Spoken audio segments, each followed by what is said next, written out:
Welcome to Dextor Plays BattleTech.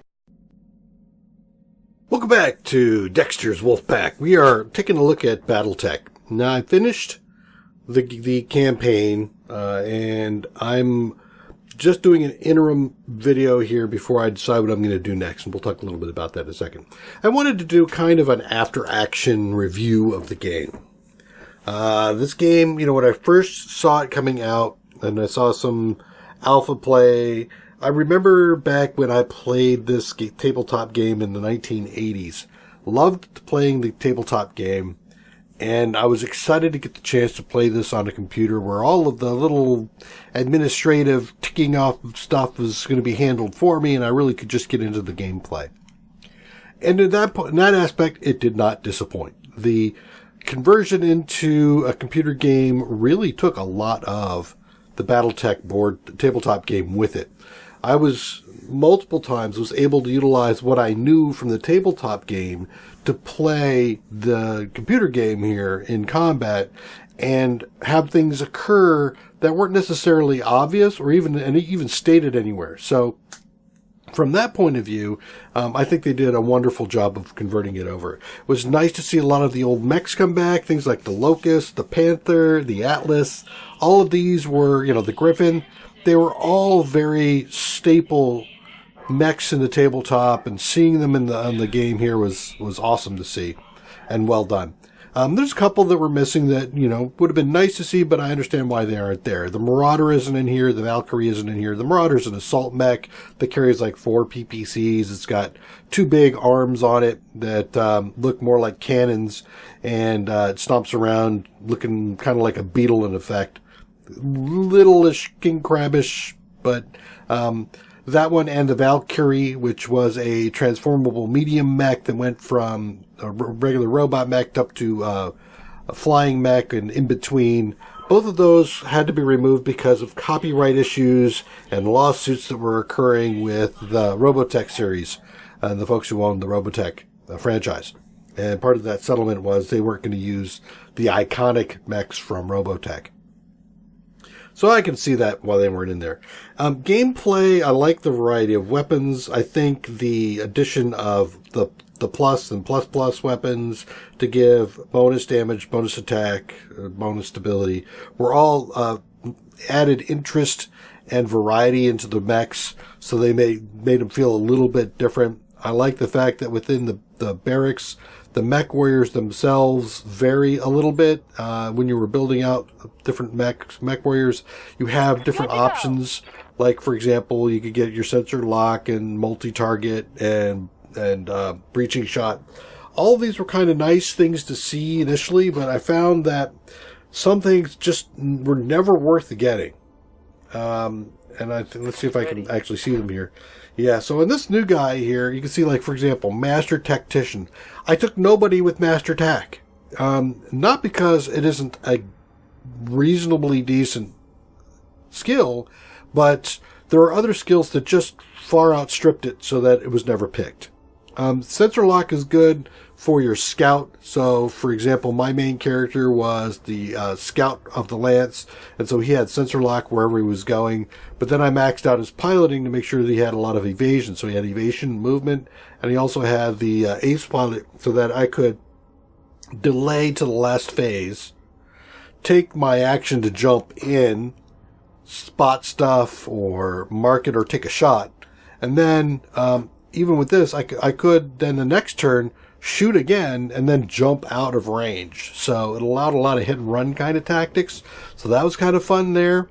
Guts Bulwark is outstanding, especially for your tank, but I even found it very useful on my missile boats.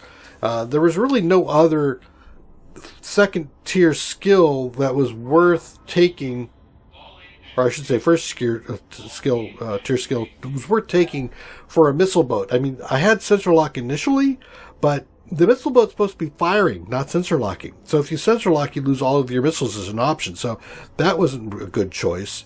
The evasion was something that I thought in the beginning might be a good choice. But since I'm in the back, typically not getting shot, taking the time to move around to get that one extra bit of evasion, especially when you get into assault mechs and you're getting like one tick of evasion, it really isn't worth it.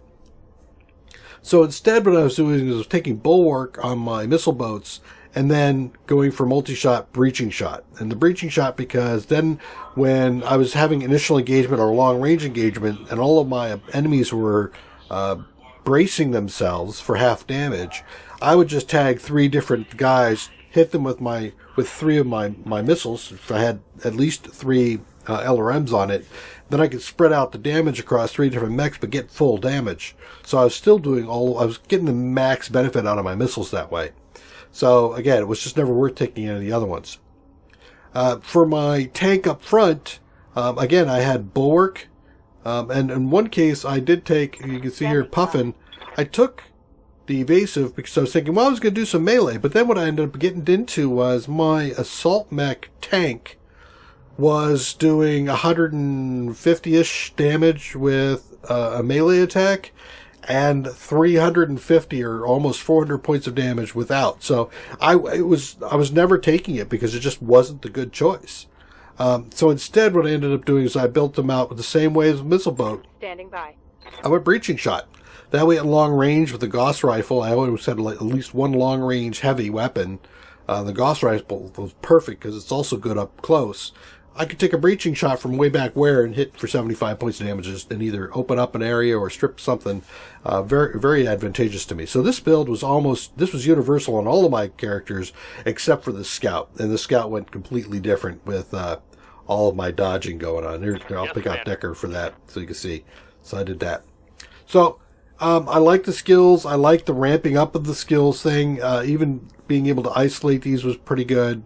So I like the skill because it did add enough flavor that I felt like I wanted to have the right pilot in the right mech, except I think this needs to be juggled around a little bit to make that worthwhile. In the mechs arena, I felt like the mechs were pretty well spread out. I do feel as you went through, there was obviously a natural progression of trying to go from light to medium to heavy to assault lance. Which is fine for the campaign because that's the normal go from the little guys, don't hit me to the assaults. I'm going to walk in there and brutalize you kind of thing. So that was worthwhile. I did find that when I was out on the game, as you can see, I don't have any light mechs yet. I kept selling them off, mediums.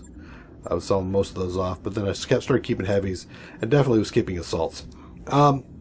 One of the things that I did note in the negotiation period, when you get into a contract, was that, and I'll do that really quick to talk about it, I never really picked anything other than, I'm not going to get down that far. I already negotiated this. You can increase your salvage, or you can increase your pay, or you can increase your rep. I found no use for increasing my rep. It went up fine during the campaign, minimum every single time. Cash wasn't a problem because when I took max salvage, I was building up enough mechs that I could sell them off to keep myself afloat. So I feel like that wasn't really well balanced because there was really only one option that made any kind of real sense, was just max salvage every time. So that really wasn't worthwhile. I thought the ship upgrades, getting the Argo and allowing you to upgrade the Argo's components, that was a very interesting aspect. I think it would have been also a little bit interesting if instead of having, here are all the recreation things you can do, maybe give me like 6 of these with maybe 8 or 9 options so that I could tailor my recreation or tailor some of the other things to what I was doing. I got a space. Let me choose what I put in there rather than just saying, oh, there's all this pre-existing stuff, you just fix it.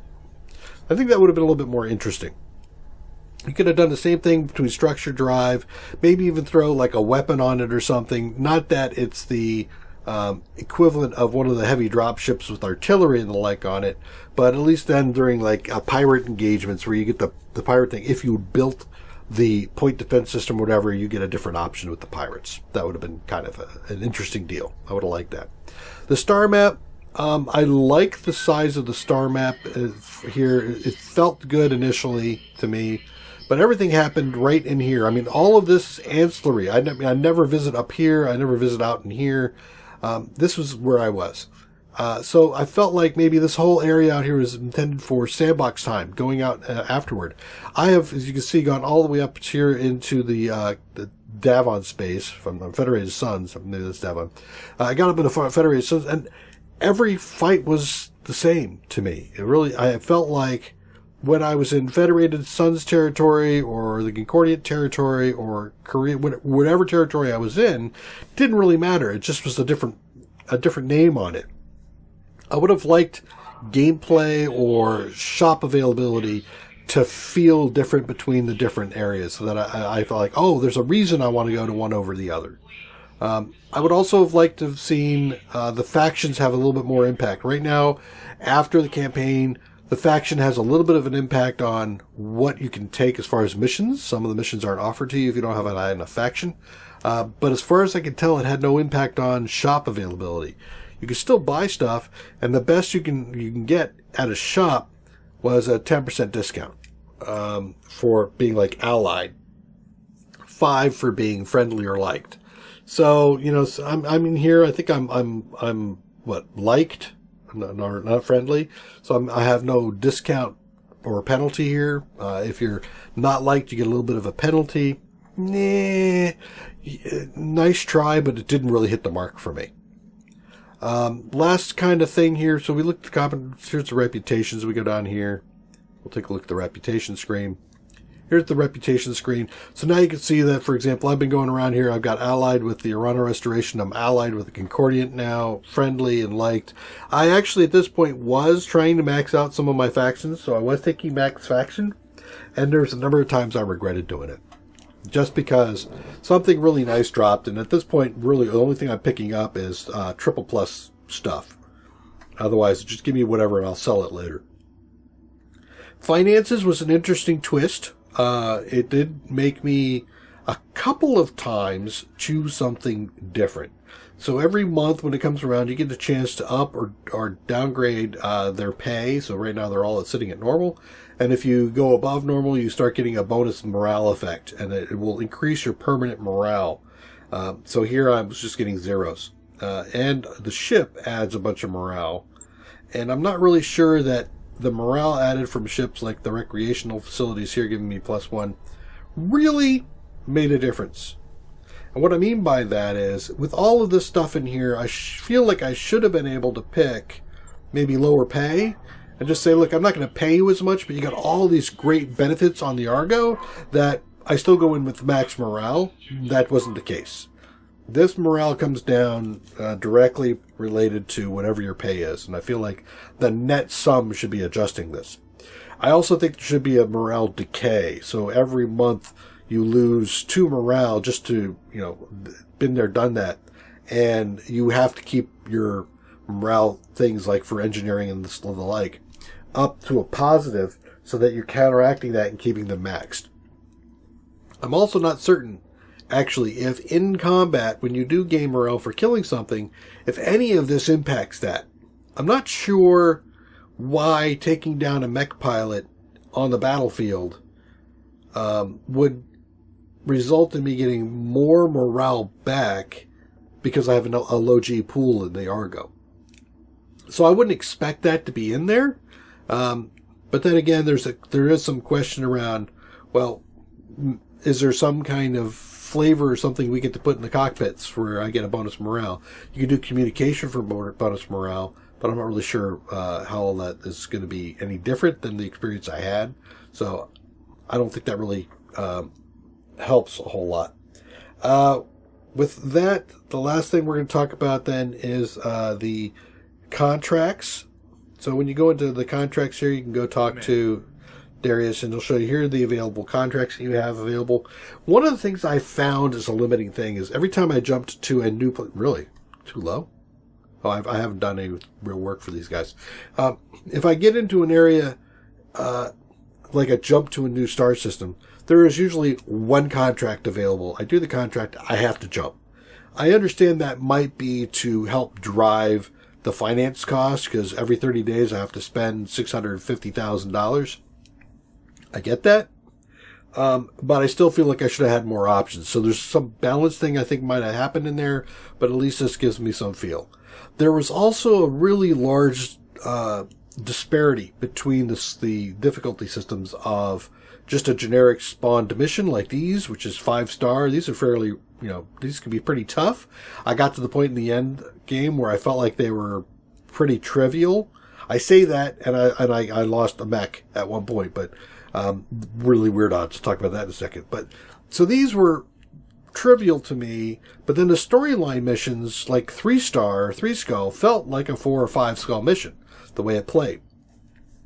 So I don't know if the storyline missions are appropriately rated for what they are. I mean, I jumped into some of the earlier ones and went, oh my god, I'm going to go out and get myself over-leveled because it doesn't make any sense to go in here and just get my ass handed to me.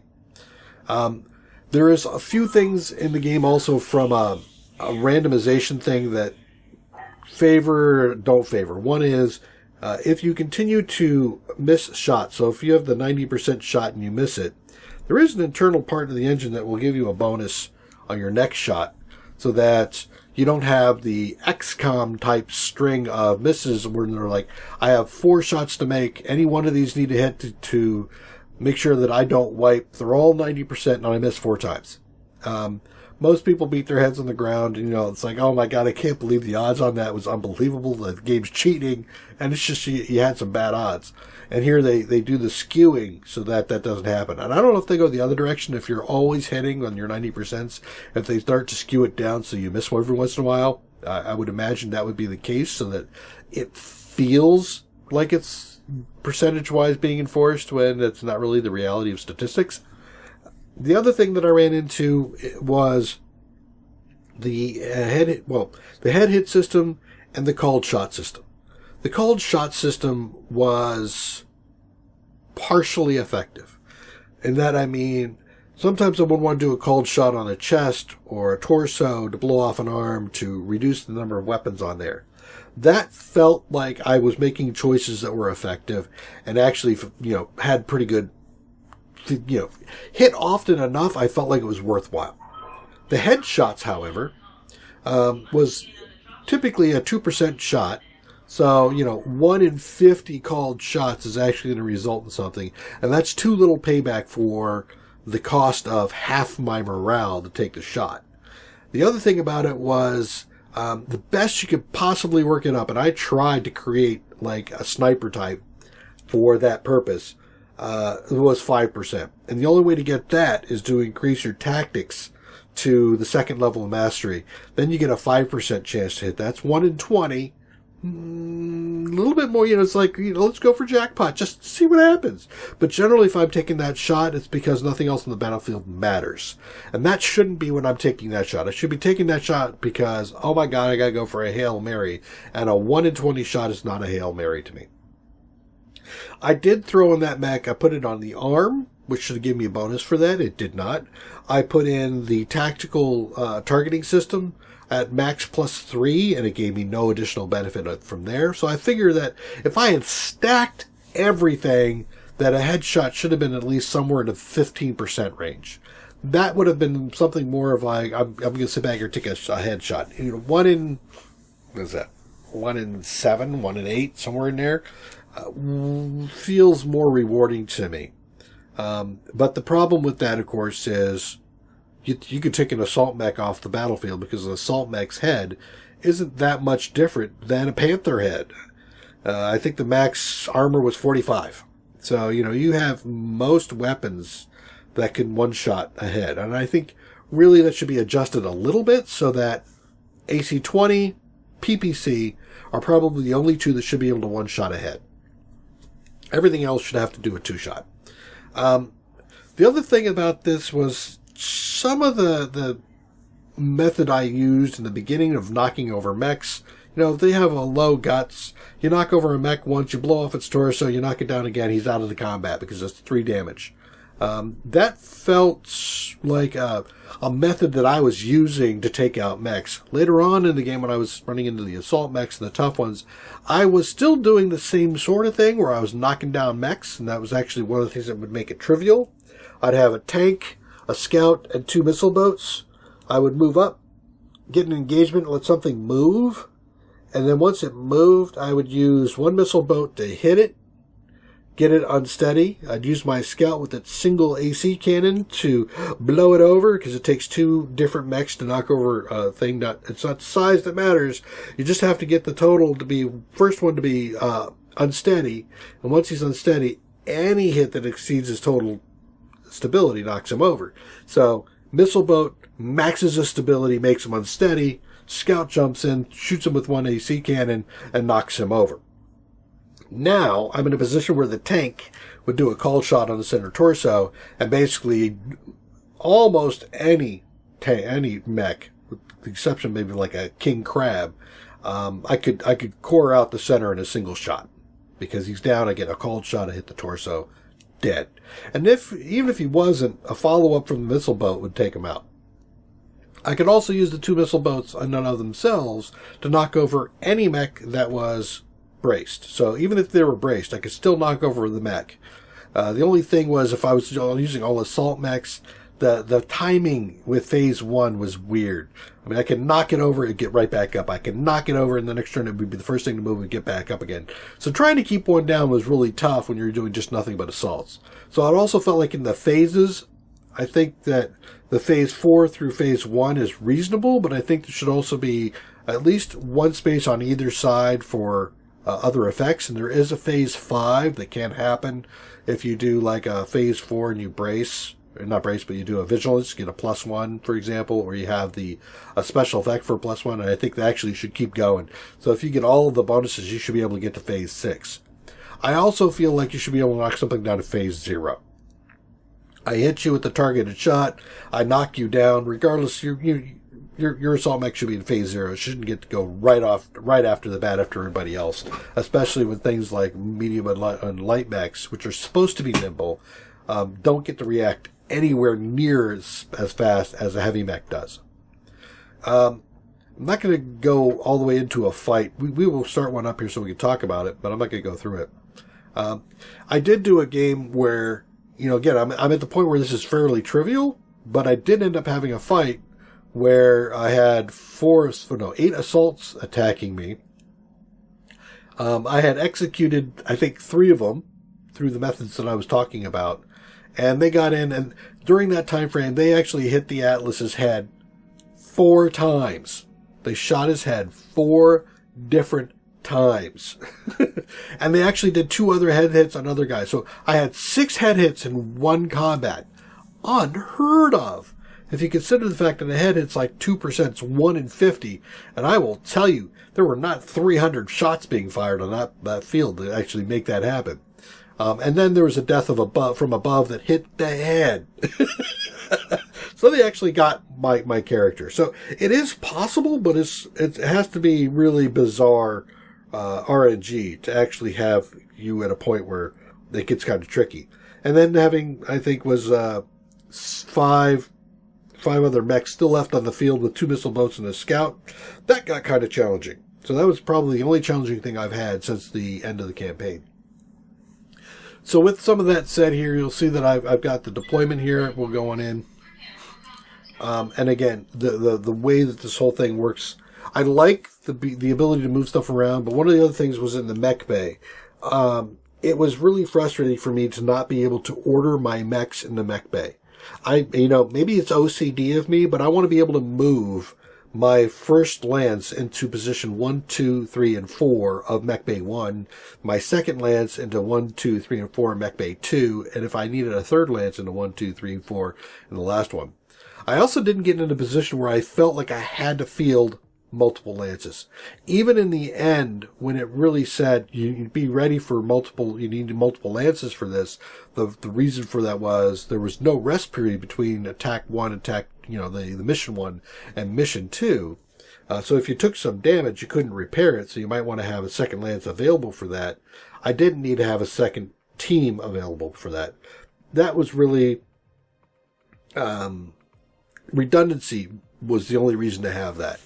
I mean, if you tend to go into a fight and get yourself handed, stripped down to your bare metal, and you're walking out with 4 injuries apiece, then maybe you do need a second lance. But I didn't feel like the second lance was terribly important to me.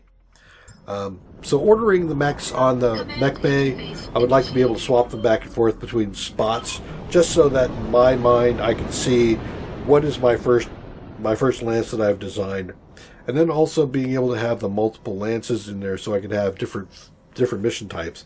And that's the other thing. I never really felt like the mission types required a different mech build out. I think there's some optimization that you could do. An escort mission, for example, they say you need to stay mobile, and there's a few cases where I did have an escort with APCs and the assaults, and if I just triggered the mission without knowing what was going on, yeah, I'd be chasing APCs for days.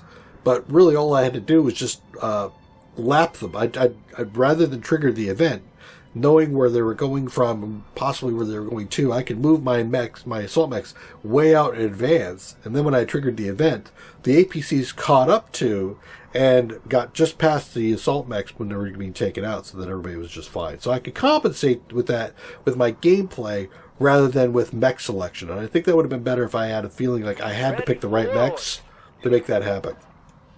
But in this particular round, like I said, the gameplay turned trivial. I moved forward this dude here like this. I would brace. I jump him, get max evasion.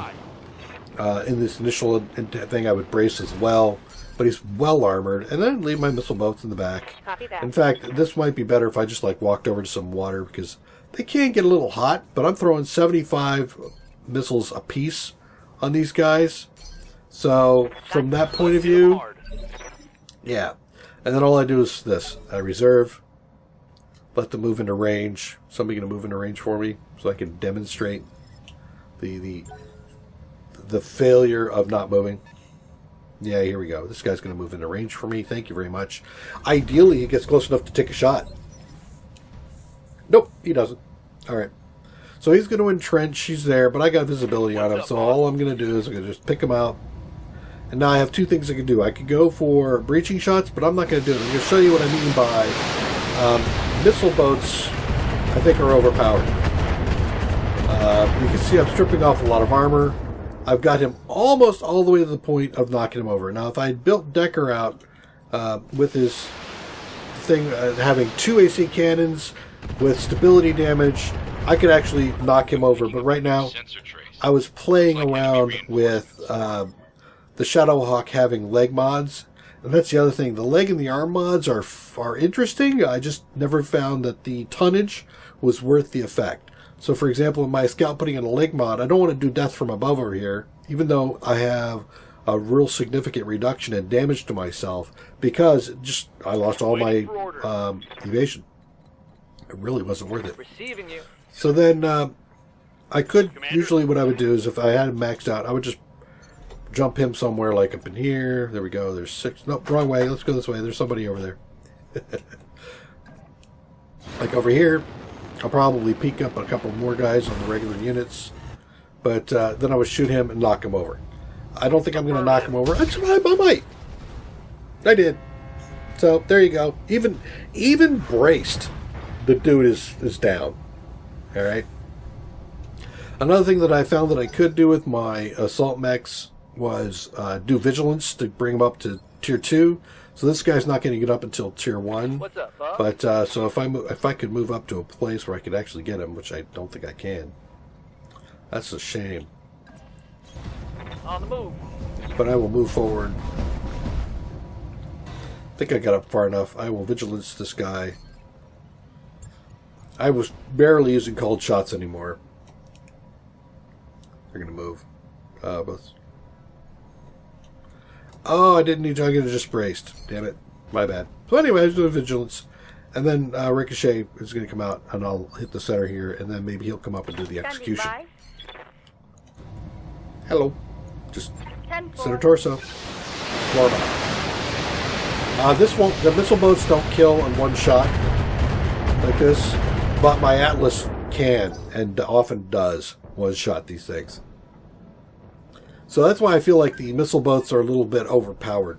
I think the LRMs need to be a little bit less accurate, more anime-ish in their attacks, where they're like, there's a flurry of attacks happening. I think that's a better deal. Again, I would use my scout out here as a a shot absorber, if you will. Good to go. Can I get up to a place where I can shoot? No? No! Oh, well, he's going to live this round. But yeah, if I were able to get a straight shot at him, I would be able to kill him in a round. So, anyway, that's my basic review of BattleTech. I feel like it's a game that's worth buying. I enjoyed the gameplay. I feel like it's a solid base for something else. And from that perspective, I think what I'm going to do is I'm going to go ahead and mod this thing up with Rogue Tech. I've seen some stuff about Rogue Tech. I've read up on it. There's a lot of stuff in there that makes me feel like it could be a much more interesting game with a variety of weapons, different combat mechanics. I feel like there's at least one mechanic in there that might be a little funky, and that's the panic mechanic. If something gets hit often enough, statistically speaking, your guy's going to punch out. I feel like maybe I'll have to see how that works. And there's a variety of stuff happening with the factions where if you go into a faction area, different things become available. So I think one area might be like, you can find all the missiles over there, or all the lasers over there, or ballistics up there. And in this run, one of the things I did find is the special stuff like the double heat sinks and the Gauss rifle and the Gauss ammo for the rifle are all things that are unique. Once you get them, that's it. It's all you get. You don't get any more. During the storyline, you find some with each of the characters. I think Victoria has some stuff that you can pull off of her, but it isn't something that in the after game I have found so far going anywhere where either the store has it available or I've killed a mech that has it available. And I think that would be nice because that just means eventually after attrition, I'm going to lose all of the specials and be back to the base game again. So, there we go. Thank you for joining me. If you watched through the entire playthrough, let me know what you thought about the play. If you have some suggestions on ways to change the game thing, like I said, I'm planning to do Rogue Tech, but if you have some other challenge you would like to see instead, let me know. I might consider it. But from there, thank you for joining me. Take care. Bye-bye. Thanks for watching another episode of Dextor Plays. Subscribe to join the pack and leave a like. Creeping through the shadows and the corners of your mind. I go with the windows, I run but I don't hide. I hear the call of the wild, whispering my name. No, I can't be tamed. My heart belongs to the night. I'm alone, I'm alone, I'm a lone wolf. I'm a lone wolf. I'm a lone wolf. I'm a lone wolf. I'm a lone wolf. I'm a lone wolf. I'm a